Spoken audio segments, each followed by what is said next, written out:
আসসালামু আলাইকুম, আমার চ্যানেল কুকিং বেইমিতে আপনাদের সবাইকে স্বাগতম। আমাকে আর বলতে হবে না, আপনারা দেখেই নিশ্চয়ই বুঝে গিয়েছেন আজ তৈরি করছি তেলের পিঠা বা পোয়া পিঠা। অনেকে এটাকে পাকান পিঠাও বলে থাকে। যে নামেই ডাকেন না কেন, এই পিঠাটা খেতে কিন্তু খুবই মজার হয় আর অনেকেই অনেক বেশি পছন্দ করে। আর এই পিঠাটা তৈরি করতে পারে না এমন মানুষও খুব কমই আছে। তবে যারা নতুন পিঠা তৈরি করছেন তারা অনেকেই বেশ ঝামেলায় পড়ে। কারোর পিঠা ঠিকমতো ফুলতে চায় না, অনেকেরটা শক্ত হয়ে যায়, আবার অনেকেরটা নরম হয়ে যায়। আজ এই সকল সমস্যার সমাধান সহ খুব সহজ কিছু টিপস দিয়ে সহজভাবে রেসিপিটি শেয়ার করব। এভাবে পিঠাগুলো তৈরি করবেন, দেখবেন আপনাদের প্রত্যেকটা পিঠা একদম পারফেক্ট হবে আর খুব সুন্দরভাবে ফুলে উঠবে। আমি আশা করছি আমার আজকের এই সহজ রেসিপিটি আপনাদের অনেক বেশি ভালো লাগবে।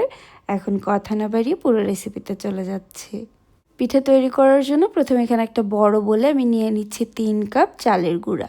আমি এখানে শুকনো চালের গুঁড়া ইউজ করেছি, আপনারা চাইলে ভেজাটাও ইউজ করতে পারেন। এর সাথে দিয়ে দিচ্ছি 1 কাপ ময়দা। এখানে আটা ইউজ করা যাবে না, ময়দা ইউজ করতে হবে, তাহলে পিঠাটা অনেক বেশি সফট হবে। স্বাদ মতো কিছুটা লবণ দিয়ে দিয়েছি। আর পিঠার স্বাদ আরও কিছুটা বাড়িয়ে নেওয়ার জন্য এখানে 1/3 কাপ দিয়েছি গুঁড়া দুধ। এখন এই শুকনো উপকরণগুলোকে একটা হ্যান্ড উইস্ক দিয়ে একসাথে খুব ভালোভাবে মিশিয়ে নিচ্ছি। আমি এখানে একটু বেশি করে পিঠাটা তৈরি করছি, সেজন্য সব কিছুর পরিমাণ বেশি নিয়েছি, তবে আপনারা চাইলে কিন্তু কমিয়ে বাড়িয়ে নিতে পারবেন। তবে রেশিওটা খেয়াল রাখতে হবে, যতটুকু চালের গুঁড়া ইউজ করবেন তার 3 ভাগের 1 ভাগ ইউজ করতে হবে ময়দা। সব কিছু একসাথে ভালোভাবে মিশিয়ে নেওয়ার পরে বোলটা একটু ছোট মনে হয়েছিল, সেজন্য এটাকে আমি বড় বলে নিয়ে নিয়েছি। আজ আমি পিঠাটা গুড় দিয়ে তৈরি করব। 1 কাপ গুড়ের সাথে 1 কাপ পানি দিয়ে সেটাকে জাল করে নিয়েছি। তবে এটাতে বলক তুলিনি, পানিতে ভাপ এসেছে, এতটা গরম করে নিয়েছি। দেখে নিশ্চয়ই বুঝতে পারছেন এটা থেকে ভাপ উঠছে। আর এটা কিন্তু আমি একবারে দিয়ে দিচ্ছি না, অল্প অল্প করে দিয়ে খুব ভালোভাবে হ্যান্ড উইস্ক দিয়ে মিশিয়ে নিচ্ছি।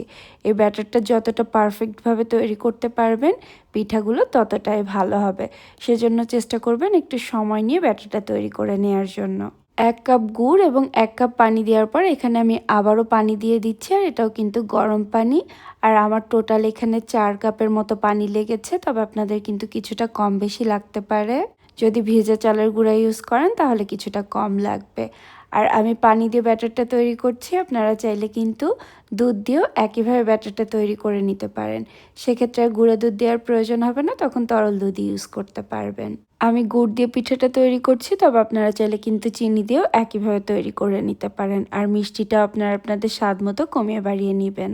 দেখে নিশ্চয়ই বুঝতে পারছেন আমি কিন্তু বেশ সময় নিয়ে অল্প অল্প করে পানি দিয়ে হ্যান্ড উইস্ক দিয়ে খুব ভালোভাবে মিশিয়ে মিশিয়ে ব্যাটারটা তৈরি করে নিচ্ছি। আপনারা চাইলে কিন্তু হাত দিয়েও একইভাবে কাজটা করে নিতে পারেন। এই পিঠার ব্যাটারে এখন কিন্তু কোনো লাম্পস নেই, এটাকে আমি আরও 5 মিনিটের মতো এভাবে মিশিয়ে নিচ্ছি। এতে ব্যাটারটা অনেক বেশি স্মুথ হবে। আর আমি ব্যাটারের কনসিস্টেন্সিটা আপনাদের দেখিয়ে দিচ্ছি। এভাবে ব্যাটারটা তৈরি করে নেওয়ার পর এটাকে আমি 10 মিনিটের জন্য রেস্টে রেখে দিচ্ছি। এতে পিঠাগুলো অনেক বেশি ভালো হবে। এখন পিঠাগুলো তৈরি করে নিব। চুলা একটা ছোট কড়াই বসিয়ে নিয়েছি। এ ধরনের ছোট কড়াই পিঠা তৈরি করলে পিঠাগুলো খুব সুন্দর শেপে তৈরি হয়। কড়াই বেশ খানিকটা তেল দিয়ে তেলটাকে মিডিয়াম গরম করে নিয়েছি। খুব বেশি গরমও না, আবার একদম ঠান্ডাও না, মিডিয়াম গরম করে নেওয়ার পরে চুলার আঁচটাকে মিডিয়ামে রেখেছি। আর একটা ডাব্বু চামচের সাহায্যে 1 চামচ ভরে আমি ব্যাটারটা দিয়ে নিচ্ছি, এতে সবগুলো পিঠা একই সাইজের হবে। পিঠা তৈরির সময় খেয়াল রাখতে হবে চুলার আঁচটা কিন্তু বারবার কমানো বাড়ানো করা যাবে না। যে আঁচে রাখবেন সেই আঁচেই পিঠাগুলো তৈরি করে নিতে হবে। ব্যাটারটা দেওয়ার পরে কিছুক্ষণ ওয়েট করলেই দেখবেন পিঠাটা একাই ফুলে উপরে উঠে আসবে। যখন এভাবে উপরে উঠে আসবে এটাকে উল্টে নিতে হবে, আর 2 একবার উল্টে নেওয়ার পরে কিন্তু পিঠাটা তৈরি হয়ে যাবে। আমার আর বলতে হবে না, আপনারা দেখেই নিশ্চয়ই বুঝতে পারছেন প্রত্যেকটা পিঠাই কিন্তু ফুলে একদম টইটুম্বুর। একইভাবে আমি সবগুলো পিঠা তৈরি করে নিচ্ছি, আর একটা পিঠাও এমন হবে না যেটা ফুলবে না।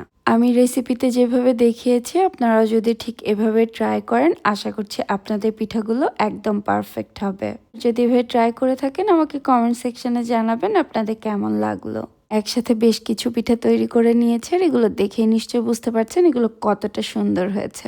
আর খেতেও কিন্তু অসম্ভব মজার, সফট এবং ক্রিস্পির একদম পারফেক্ট একটা কম্বিনেশন। আশা করছি রেসিপিটি আপনাদের অনেক বেশি ভালো লেগেছে। ভালো লেগে থাকলে একটি লাইক এবং কমেন্ট করতেও ভুলবেন না। আর প্লিজ আমার চ্যানেলটিও সাবস্ক্রাইব করে রাখবেন। আজকের মতো এখানেই বিদায় নিচ্ছি, আবার নতুন কোনো রেসিপি নিয়ে চলে আসবো। সবাই অনেক বেশি ভালো থাকবেন আর আমাদের জন্য দোয়া করবেন। আল্লাহ হাফেজ।